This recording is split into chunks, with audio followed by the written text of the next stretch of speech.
श्री गुरुभ्यो नमः. अंतर्ब्रह्मच्या आजच्या या व्हिडिओमध्ये आपल्या सगळ्यांचं मनपूर्वक स्वागत आहे.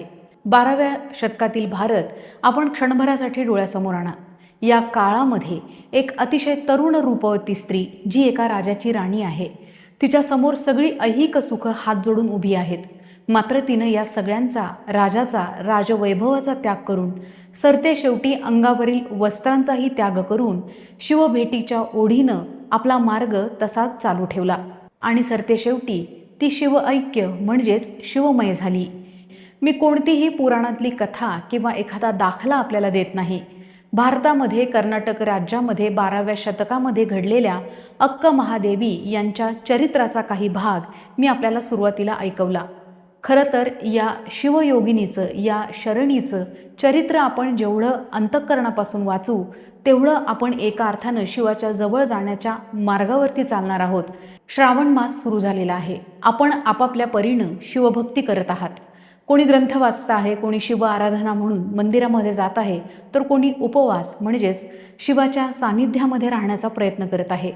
मात्र आपल्या देशामध्ये 12व्या शतकामध्ये एक अशी स्त्री होऊन गेली जिनं या सगळ्या मर्यादांच्या पलीकडे जाऊन आपल्या देहावरील वस्त्रांचाही त्याग करून शिवऐक्य साधलेलं होतं. ऐतिहासिक नोंदींनुसार महादेवी यांचा जन्म कर्नाटकातील उडतडी येथे झाला. अगदी लहानपणापासूनच त्यांना शिवभक्तीकडे विशेष ओढा होता. पुढे जसजसं त्यांचं वय वाढत गेलं तसं त्यांच्या शिवभक्तीनं मधुरा भक्तीचं रूप धारण केलं. खरं तर मधुरा भक्ती आपल्याला नवीन आहे, मात्र तरी देखील आपल्याला सहजपणे या विषयामध्ये खोलवर जाता यावं म्हणून अगदी थोडक्यामध्ये मधुरा भक्ती काय आहे हे आपण पाहूयात. मधुरा भक्तीमध्ये भक्त म्हणजे साधक आपल्या आराध्याला, आपल्या परमेश्वराला पती स्वरूपामध्ये म्हणजेच पुरुष स्वरूपामध्ये पाहतो आणि स्वतःला पत्नी किंवा प्रेयसीच्या स्वरूपामध्ये कल्पून आपल्या प्रियतमाची म्हणजेच आपल्या इष्टदेवतेची आराधना केली जाते. प्रेमाची अतिशय उत्कट आणि उन्नत अशी अवस्था मधुरा भक्तीमध्ये आपण अनेक संतांच्या आयुष्यामध्ये प्रकट झालेली पाहिली आहे. उत्तरेतील संत कवयित्रींमध्ये संत मीराबाई यांचा या दृष्टिकोनातून उल्लेख केला जातो आणि दक्षिणेचा जर विचार केला तर त्यामध्ये महादेवींचं नाव अतिशय सन्मानानं अगदी पहिल्या ओळीमध्ये आपल्याला घ्यावं लागतं. महादेवींच्या आयुष्यामध्ये त्यांना ज्ञात असलेला एकमेव पुरुष म्हणजे चन्न मल्लिकार्जुन. चन्न म्हणजे सुंदर आणि मल्लिका म्हणजे मोगरा. मोगऱ्याच्या फुलासारखा सुंदर असलेला माझा शिव हा माझा एकमेव प्रियतम आहे, अशी उद्घोषणा महादेवींनी अगदी नकळत्या वयातच केली होती. मात्र त्या काळातील रूढी परंपरांना अनुसरून विवाहयोग्य वय झाल्यानंतर महादेवींच्या मातापित्यांनी तत्कालीन रूढी परंपरांना अनुसरून त्यांचा विवाह तेथील राजा कौशिक यांच्याशी लावून दिला. राजा कौशिक यांच्या संदर्भामध्ये काही नोंदी अशा आहेत की ते फार विषयासक्त होते. महादेवींच्या अलौकिक सौंदर्यावरती भाळून त्यांनी या विवाहाला मान्यता दिली होती. मात्र महादेवींनी त्यांच्या बाजूने काही अटी या विवाहाच्या संदर्भामध्ये ठेवल्या होत्या. त्यातली पहिली अट म्हणजे चन्न मल्लिकार्जुन यांच्या सेवेमध्ये कुठलीही बाधा किंवा खंड आणायचा नाही. दुसरी महत्त्वाची अट म्हणजे या संत मार्गामधील विभूती संत सज्जन ज्या वेळेला माझ्यासमोर असतील आणि काही आध्यात्मिक चर्चा चालली असेल त्यावेळेला त्याच्यामध्ये कुठली बाधा आणायची नाही. आणि तिसरी आणि अतिशय महत्त्वाची अट जी महादेवींनी घातली होती ती म्हणजे त्यांच्या इच्छेविरुद्ध राजा कौशिक यांनी त्यांना स्पर्श करायचा नाही. राजा कौशिक यांनी सौंदर्यवती महादेवी यांच्याशी आपला विवाह होणार या उत्साहामध्ये या तीनही अटी मान्य केल्या.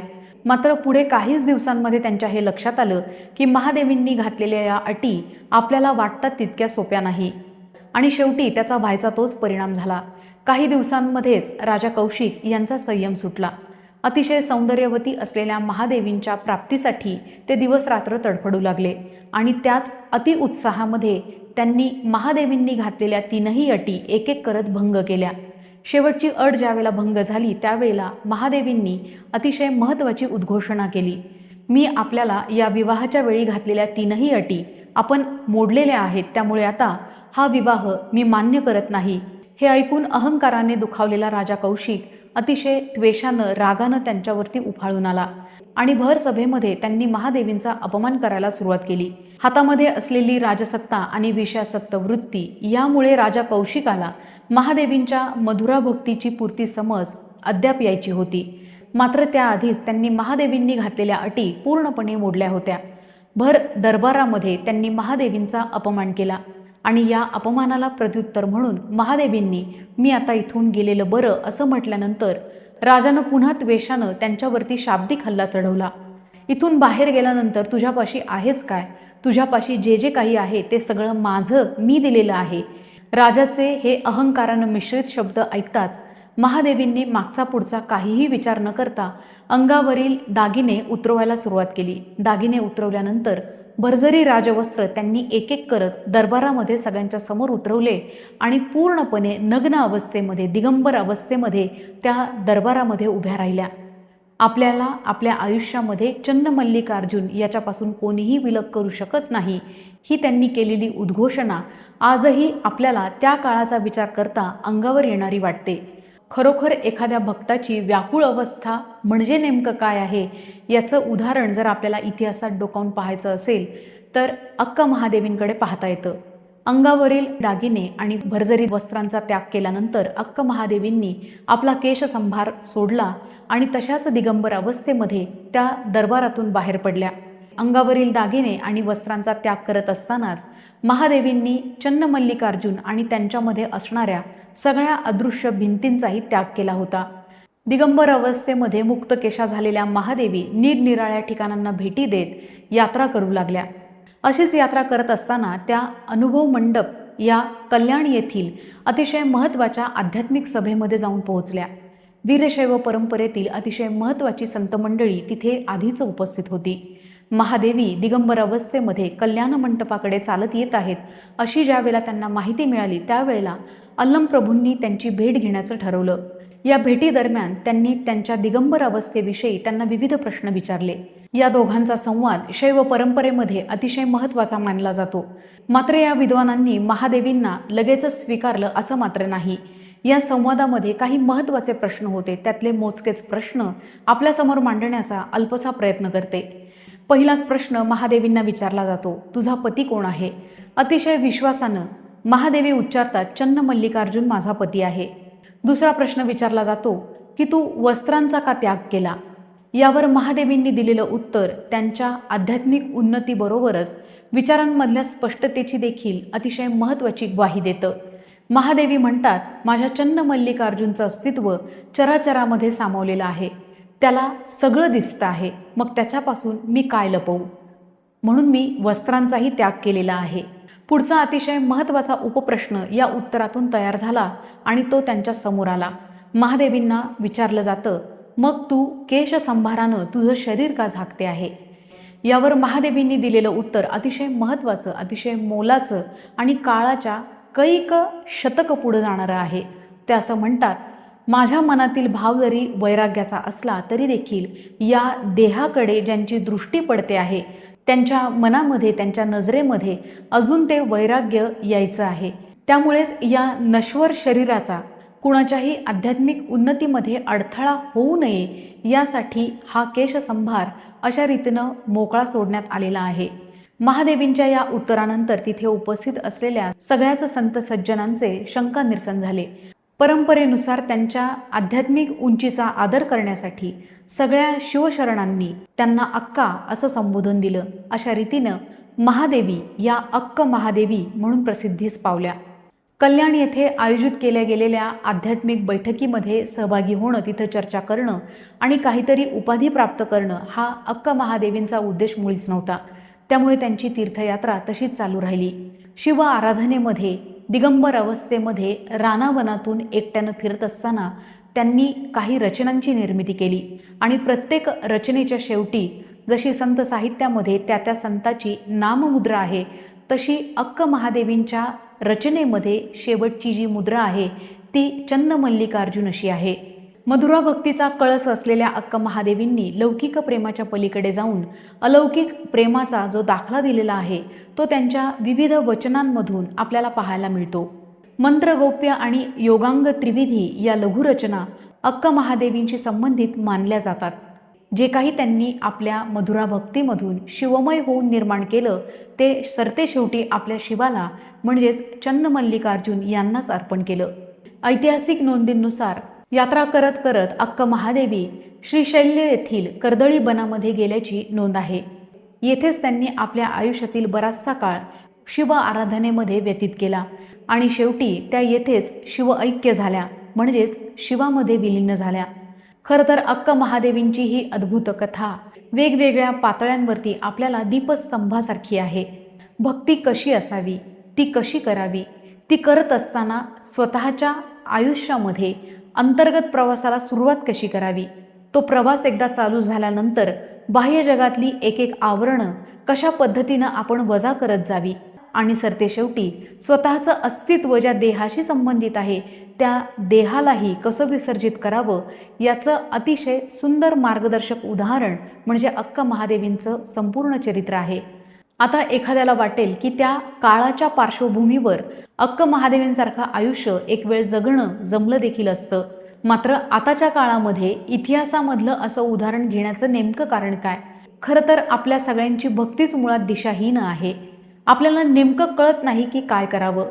कुणीतरी काहीतरी करतं, त्याची एखादी पोस्ट आपण पाहतो, एखादं रील आपण पाहतो, एखादा स्टेटस आपण पाहतो आणि त्या दिशेनं आपण धावायला लागतो. जर आपल्याला एखाद्या भक्ताचं, त्याच्या भक्तीचं जर अनुकरण करायचं असेल तर अक्क महादेवींसारखं अतिशय तेजस्वी असं उदाहरण आपल्यासमोर निश्चितपणे असायला हवं. आता या काळाच्या परिप्रेक्ष्यामध्ये त्यांच्यासारखं सगळ्या वैभवाचा त्याग करणं, वस्त्रांचा त्याग हा तर आपल्या कल्पनेच्या पलीकडचा आहे. मात्र राजवैभवाचा त्याग करणं कसं शक्य आहे? खरं तर असा त्याग करण्याची आता गरज नाही.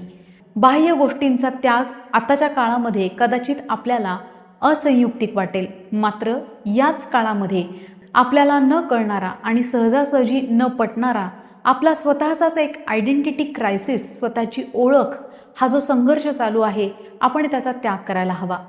देह, बुद्धी, अहंकार याच्या पलीकडे आपलं जे अस्तित्व आहे आणि जे शिव ऐक्य होण्यासाठी सगळ्या प्रकारची पात्रता धारण केलेलं आहे, या मुद्द्याकडे आपल्याला पाहता यायला हवं. अर्थात ते करण्यासाठी खूप सारे ग्रंथ वाचले पाहिजेत, खूप यात्रा केल्या पाहिजेत, देहाला खूप कष्ट दिले पाहिजेत असं मात्र अजिबात नाही. आपण ज्या धकाधकीच्या आयुष्यामध्ये विनाकारण स्वतःला ढकललेलं आहे, त्यातून थोडा वेळ काढून शांत बसण्याची आवश्यकता आहे. शांत बसल्यानंतर स्वतःच्याच मनामध्ये हळुवारपणे उतरत असताना आपल्या हे लक्षात येईल, अनावश्यक अशा अनेक गोष्टींचं अदृश्य ओझं आपण आपल्या खांद्यांवर घेतलेलं आहे आणि या ओझ्याखालीच आपला श्वास गुदमरतो आहे. आपला श्वास गुदमरल्यानंतर जी आपली धडपड चाललेली आहे ती राग, संताप, भीती यांच्या माध्यमातून आपण प्रकट करतो आहोत. या गोष्टींची ज्या वेळेला आपल्याला जाणीव होईल त्याच वेळेला यातून बाहेर पडण्याचा मार्गही आपल्यालाच आपसूकपणे सापडणार आहे. अर्थात त्याचा शोध घेत असताना अतिघाई करण्याची आवश्यकता नाही. कुठल्याही गोष्टीवर उपाय केल्यानंतर त्याचा जो परिणाम आहे आणि जो आपल्याला हवासा वाटतो, याच्यासाठी आपण खूप तडफड करत असतो. ती तडफड थोडीशी बाजूला ठेवून आपण फक्त उपाय करत राहायचे. ज्या वेळेला त्याचा रिझल्ट यायचा आहे, त्याचा परिणाम व्हायचा आहे, त्यावेळेला तो येईल या भावनेनं आपण ज्या वेळेला कुठलाही उपाय, कुठलाही प्रयत्न, कुठलीही साधना करतो, त्यावेळेला त्या साधनेमुळे, त्या प्रयत्नामुळे निर्माण झालेलं ओझं किंवा ताण आपल्या अंतःकरणावरती राहत नाही आणि खऱ्या अर्थानं आपण त्या प्रवासाची मजा घेऊ शकतो. अक्क महादेवींच्या या उदाहरणाकडे पाहत असताना कदाचित आपल्याला स्त्री स्वातंत्र्याची मोठी ग्वाही प्राप्त झाल्यासारखं वाटू शकतं. मात्र अक्क महादेवी देहाच्या पलीकडे गेलेल्या होत्या. स्त्री किंवा पुरुष या मान्यतेच्या पलीकडे जाऊन जीवाच्या मुक्तीसाठीची उद्घोषणा त्यांनी त्यांच्या कृतीमधून केलेली आहे आणि जे जे काही त्यांनी सांगितलं, जे जे अनुभवलं, ते त्यांनी चन्नमल्लिकार्जुन या आपल्या प्रियतमाच्या पायी विसर्जित केलेलं आहे. आपल्या आयुष्यामध्ये अशा अनेक गोष्टी आहेत ज्या आपण फक्त आपल्यासाठीच करतो. समर्पण भावनेचं अतिशय सुंदर असं उदाहरण म्हणून अक्क महादेवींकडे पाहायला काहीच हरकत नाही. त्यांच्या उन्नत अशा आध्यात्मिक प्रवासाच्या प्रकाशामध्ये आपल्यालाही आपली पायवाट सापडो अशी विनंती सगळ्यांच्या वतीनं सगळ्यांच्याचसाठी चन्नमल्लिकार्जुन यांच्या श्रीचरणी अर्पण करते आणि आज या व्हिडिओमध्ये इथेच थांबते. पुन्हा भेटूयात असाच एक छानसा विषय घेऊन. तोपर्यंत श्री स्वामी समर्थ.